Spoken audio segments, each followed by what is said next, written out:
हमारे शास्त्रों में बच्चों की पिटाई के लिए कुछ नियम बताए गए हैं।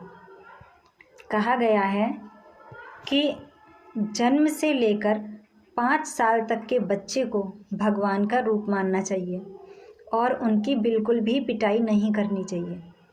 अगर बच्चे कुछ शैतानी करते हैं तो आप उन्हें प्यार से समझाइए।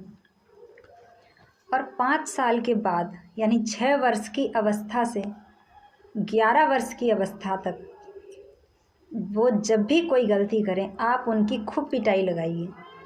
6 साल से 11 साल तक बच्चा जब भी कोई गलती करे तब आप उसे माफ़ मत कीजिए।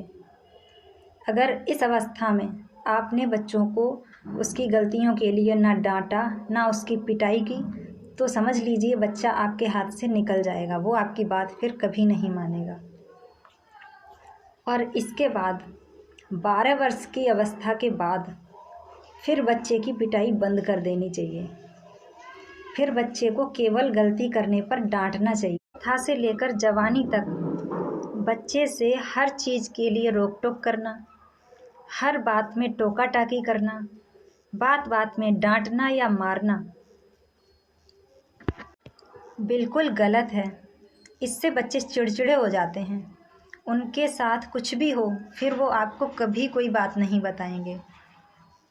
और जो सहनशील टाइप के बच्चे होते हैं वो तो थप्पड़ खा के भी चुप रह जाते हैं, लेकिन जो नालायक किस्म के बच्चे होते हैं वो फिर आपसे जबान भी लड़ाएंगे और आप पर हाथ भी उठाएंगे। हर बात में आपके साथ बराबरी करेंगे। अब आपकी इज्जत आपके हाथ में है। 12 वर्ष के बाद आप बच्चे के दोस्त बन जाइए। उनसे हर बात बिल्कुल दोस्त की तरह पूछिए और एक दोस्त की ही तरह उनकी मदद भी कीजिए। अब विचार कीजिए कि हमारे शास्त्रों में 11 वर्ष के बाद माता पिता को भी अपने बच्चों को मारने का अधिकार नहीं दिया गया। तो फिर ससुराल में कुछ लोग अपनी जवान बहुओं के ऊपर किस अधिकार से हाथ उठाते हैं।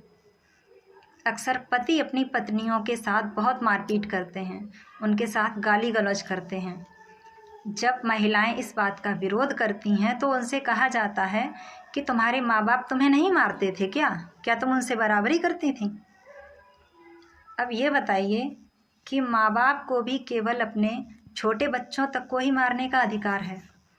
जब हम छोटे थे तभी तक हमारे माता पिता हमें मारते थे। जब से हम समझदार हुए, बड़े हुए, हमारी मारपीट बिल्कुल बंद हो गई।